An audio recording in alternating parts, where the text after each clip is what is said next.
नमस्कार शेतकरी मित्रांनो, मी दयानंद सुरवसे. तर आज आपण पाहणार आहोत नॅनो DAP आणि नॅनो युरियाबद्दल माहिती.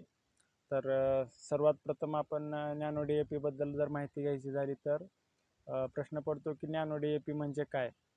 तर नॅनो टेक्नॉलॉजीचा वापर करून DAP हे खत लिक्विड फॉर्ममध्ये बनवण्यात आलं आहे. आणि खरं म्हणजे DAP हे खत म्हणजे डायअमोनियम फॉस्फेट जे आहे, तर ते प्रमाण असतं जे की आपण पोते बॅग आणतो तर त्या पिशवीमध्ये जे प्रमाण असतं सॉलिड फॉर्ममध्ये, तर ते नत्राचं असतं 18% आणि त्याच्यात जे स्फुरद असतं तर ते असतं 46%. म्हणजे की आपण DAP हे खत मागायला गेल्यास 18-46 म्हणतो, तर तेच प्रमाण ह्या लिक्विड फॉर्ममध्ये जे बनवण्यात आलं आहे तर त्यामध्ये नत्राचं प्रमाण 8% आणि स्फुरद हे 16% आहे. तर 8% आणि 16% हे प्रमाण आपल्याला 1 एकरासाठी फक्त अर्धा लिटर वापरायचं आहे. तर अर्धा लिटर वापरत असताना जे आपण 1 एकरासाठी समजा एक पोतं घेतो तर एका पिशवीमध्ये 50 किलो तरी असतोच. म्हणजे एका एकराला आपण 50 किलो खत वापरतो आणि एका एकरासाठी फक्त ही अर्धा लिटरची फवारणी करायची आहे. तर त्यामुळे दोन्हीमध्ये खरं तर प्रमाण ही अर्ध्यावरच आलेलं आहे. तर अर्ध्यावर आलेलं असताना देखील नॅनो DAP हा रिझल्ट चांगला देऊ शकतो असं कंपनीचं म्हणणं आहे. प्राथमिक स्टेजला ही फवारणी केल्यामुळे सोयाबीनच्या मुळांची वाढ ही चांगल्या प्रमाणे होते आणि मुळांची चांगल्या प्रमाणे वाढ आणि विकास झाल्यामुळे आपल्या उत्पादनात खरंच फरक पडू शकतो. तर आपण सुरुवातीला आता महत्त्वाचं म्हणजे फवारणी कशी करायची आणि प्रमाण कसं घ्यायचं पाण्याचं. तर 3 ते 4 मिलीलिटर प्रति लिटरसाठी कंपनीने सांगण्यात आलं आहे. तर 3 ते 4 लिटर 4 मिली, तर 3 ते 4 मिली हे प्रति लिटरसाठी आहे. तर म्हणजे आपला फवारा हा साधारण 15 लिटरचा तरी असतोच.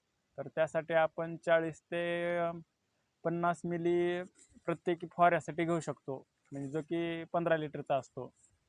तर फवारणी का करायची आहे तर नॅनो DAPच्या फवारणीमुळे सोयाबीन हे जाड होतं. म्हणजे की जो सोयाबीन आहे तो जाड आणि मोठ्या स्वरूपात त्याचं उत्पादन भेटतात. आणि महत्त्वाचं म्हणजे आपलं सोयाबीन हे पीक 3 महिन्याचं आहे. साधारण 3 महिन्याचं पीक असताना देखील काढणीच्या 10 ते 15 दिवस अगोदर किंवा त्यापेक्षाही अगोदर आपल्या पिकाची पाने ही पिवळी पडतात. तर सोयाबीनची पाने पिवळी पडल्यामुळे उत्पादनात 100% काही ना काही तोटा होतोच. तर तो भरून काढण्यासाठी कंपनीने या DAPमध्ये DAPची फवारणी केल्यामुळे काय होतं तर जी पिवळी पाने पडतात ती कालावधीच्या अगोदर पिवळी पडणार नाहीत.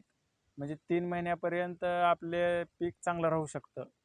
म्हणजे आपण फवारणी केल्याच्या नंतर ग्रीनरी राहते आपल्या पिकामध्ये. तर हे आपण आपली फवारणी बुरशीनाशक किंवा कीटकनाशकासोबत सुद्धा करू शकतो. की आपल्याला म्हणजे फवारणी करत असताना आपण फक्त एकच करत नाही, त्यामध्ये बुरशीनाशक किंवा कीटकनाशक वापरतो तर त्यासाठी देखील काही आपल्याला अडचण येणार नाही. आणि नंतर बघायचं गेलं तर नॅनो युरिया. तर नॅनो युरियाबद्दल माहिती घ्यायची झाली तर नॅनो युरिया हा आपल्याला सोयाबीनला फवारता येणार नाही. युरियामध्ये नायट्रोजनचं प्रमाण असल्यामुळे ते आपल्या पिकासाठी कोणताही फायद्याचा असू शकणार नाही, कारण एकतर पिकांची वाढ ही योग्य प्रमाणात झालेली आहे. तर त्यामुळे नॅनो युरियाचा काही फायदा नाही. तर नॅनो युरियाचा फायदा हा ऊस, जुंधळा, ज्वारी किंवा जे उंच जाणारी पिके आहेत त्यांसाठी अत्यंत महत्त्वाचा आहे तो. तर नॅनो युरियाची फवारणी आपण ऊसाला किंवा जुंधळा आणखीन कोणती पिकं असतील तर त्यासाठी 10-15 दिवसाच्या फरकाने 2 वेळेस जरी केलं तरी चालतं.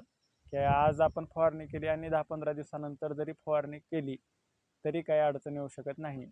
आणि शेवटचं पाहायला गेलं तर स्नेल किल.